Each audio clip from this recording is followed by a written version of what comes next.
And unfortunately, with some different things happened, especially, the flag burning incident was icing on the cake. They will always be my Cardenales. They always will be. But unfortunately, Cardenales or mi familia, you know which way you have to go. Talk a little bit more about the current state of that relationship with Homicide in terms of tag team wrestling and singles competition for both of you. Well, I wish him nothing but the best in X Division. Hopefully, he wishes the same on me.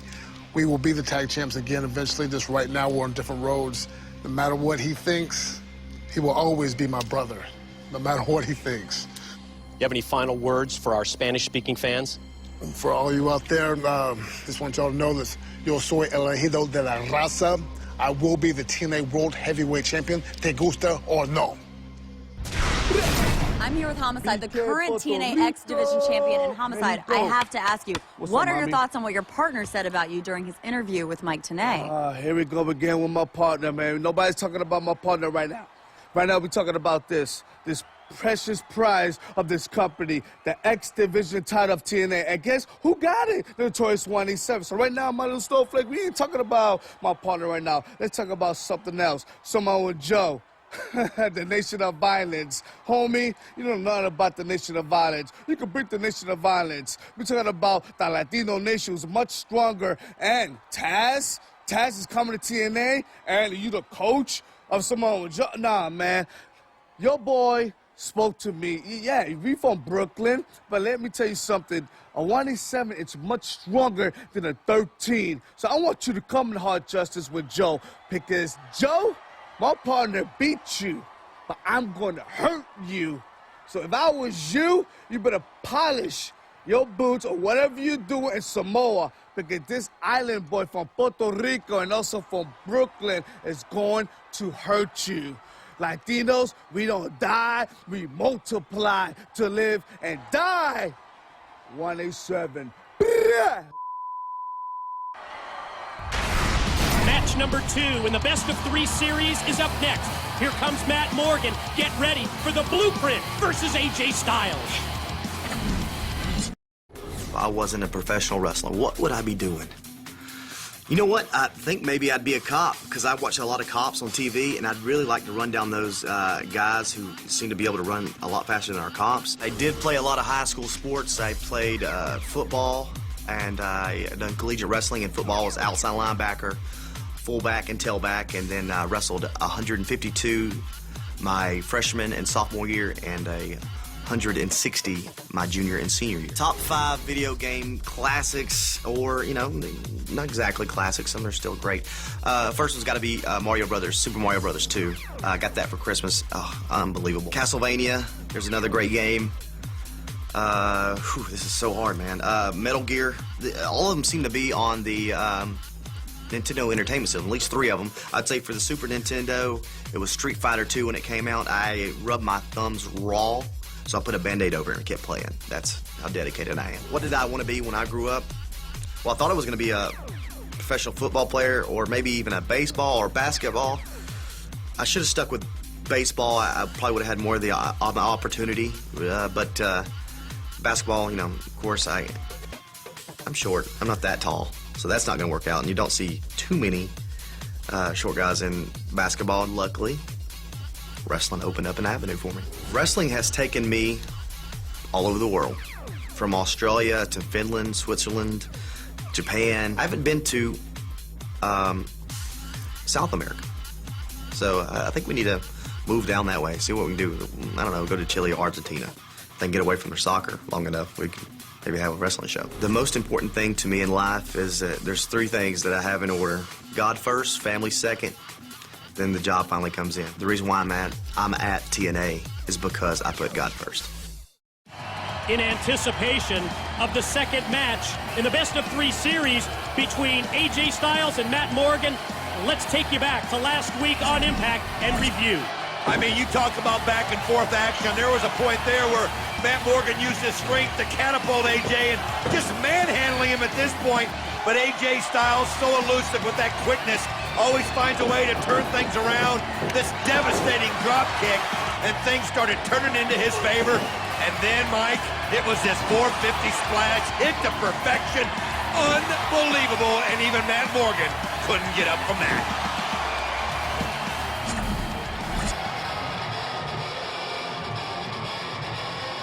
Ladies and gentlemen, the next contest on TNA Impact is match number 2 in the best-of-3 series. It is scheduled for one fall. Introducing first from Fairfield, Connecticut, the Blueprint, Matt Morgan. When it comes to a must-win, pressure-packed situation, it's all on the shoulders of the Blueprint. After the loss to AJ Styles last week in match number 1 in the best-of-3 series, if Matt Morgan hopes to move into his first pay-per-view main event, if Matt Morgan wants to join Kurt Angle and Sting in the TNA World Heavyweight Championship match on August the 16th at Hard Justice, then defeat is not an option, but 2 straight victories is a must.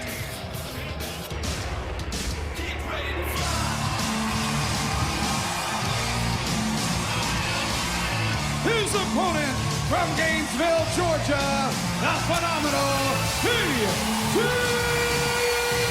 Styles. Oh, we covered the pressure that the Blueprint Matt Morgan feels about this match, but such is not the case for the phenomenal AJ Styles. AJ took that must-win situation away with last week's victory. Now, the only Grand Slam champion in TNA's history needs just one win in the next 2 matches to see his name alongside Kurt Angle and the Icon Sting on the marquee at Hard Justice. Mike, I look at this as a must-win situation for AJ Styles. The last thing he wants is for Matt Morgan to gain momentum, for Matt Morgan to get on a roll. And let me tell you, I was talking with Matt Morgan a lot about this. I mean, he considers himself the thinking man's wrestler. And he told me, he says he got beat mentally. That's what happened to him by AJ Styles. He has rewatched that match over 100 times, picking out every little detail of what he did wrong. He said he is so prepared that he's never been more ready for a matchup than he is right here tonight to try to get this first victory in this best-of-3 series. If you recall from last week, we talked about the inherent advantages for both Morgan and Styles. The Blueprint, it's got the size, the power, the height and weight edge. But at the same time, what we saw last week in the victory for AJ Styles was that quickness that you mentioned, the overall speed, the agility as it's on display right here, and also the experience edge in terms of this big-time, high-pressure, high-profile match. That's on AJ's side as well. Boy, he just was trying to rely too much on his strength, and that great advantage that he has, and he forgot to look at the strengths that AJ Styles has. You can see AJ realizes that going right for the leg right from the start. I mean, that's one way you bring Matt Morgan down, but look at that, the extension that Matt Morgan gets with those long legs. Oh, and as soon as AJ gets back up to his feet, he is decked again with another clothesline, and you see the reaction of AJ Styles to that clothesline right into the chest and right into the throat, the windpipe area, and it has dazed him. It's totally taken him out of his game. Matt Morgan a few months ago might have lost his focus, but you can see tonight he's totally focused, and here goes those elbow pads.